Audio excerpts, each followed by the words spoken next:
billahi minasyaitonir rajim.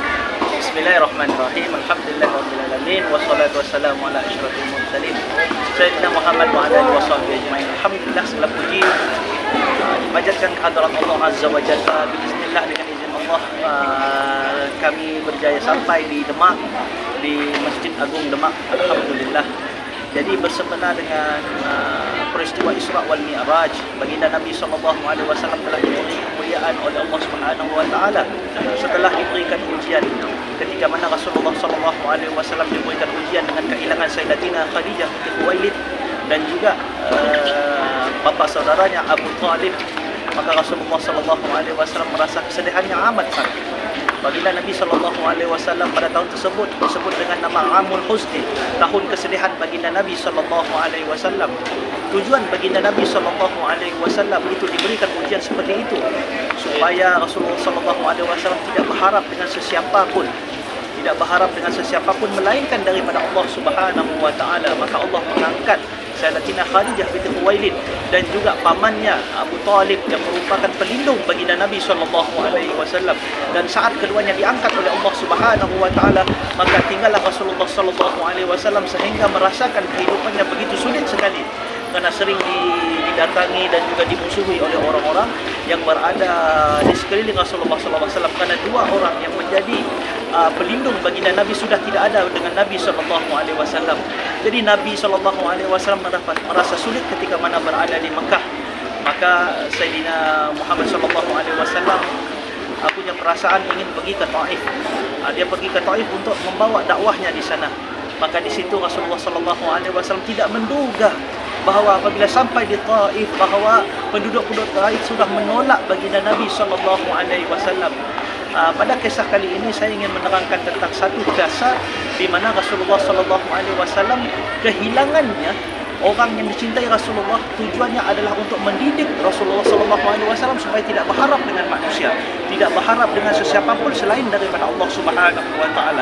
Kemudian apabila baginda Nabi ke sana, pergi ke Taif, diberi lagi ujian yang mana ketika mana di sana baginda ditolak dan baginda dijahati sehingga berdarah Rasulullah SAW. Maka di sini kita lihat apabila kita menerima berbagai macam ujian dan cobaan daripada Allah, sesungguhnya Rasulullah sebagai Habib Allah, sebagai kekasih Allah Subhanahu wa taala juga diberi ujian oleh Allah Subhanahu wa taala berupa kesakitan, kesedihan, bagi tujuannya untuk melihat, untuk menguatkan baginda Nabi SAW sehingga sampai kepada apa? Sampai kepada saat Rasulullah SAW diberikan oleh Allah hadiah, yakni merupakan peristiwa Isra dan Mi'raj, sebagaimana yang disebut di dalam surah Al-Isra ayat yang pertama. Bismillahirrahmanirrahim. Subhanalladzi asra bi 'abdihi lailan minal masjidil haram ila al-masjidil aqsa alladzi barakna haulah. Jadi insyaallah pada kesempatan yang lain saya akan menceritakan berkenaan dengan apa yang telah berlaku semasa Isra dan Mi'raj tadi. Dan untuk sekadar yang pertama ini, Rasulullah SAW diberikan ujian oleh Allah Subhanahu wa taala sebagai satu hal untuk beliau tidak mengharapkan selain daripada Allah Subhanahu wa taala. Dan pengajaran kedua di Taif ini, kita melihat yang pertama bagaimana Rasulullah begitu pemaaf sifatnya kepada penduduk Taif, di mana para malaikat telah diberi izin oleh Allah untuk menghampak gunung-gunung yang ada di sekitar Taif kepada penduduk Taif, tapi Rasulullah SAW berkata bahawa sesungguhnya mereka tidak mengetahui sifat pemaafnya Rasulullah SAW.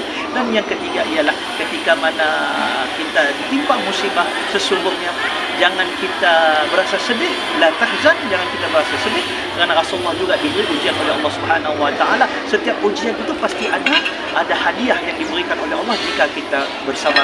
Fa inna ma'al usri yusra, inna ma'al usri yusra. Setiap kesulitan itu adanya kemudahan yang diberikan oleh Allah. Maka Allah mengulang di dalam ayat surah An-Nasr, di mana ayat ini diulangi, fa inna ma'al usri yusra, inna ma'al usri yusra.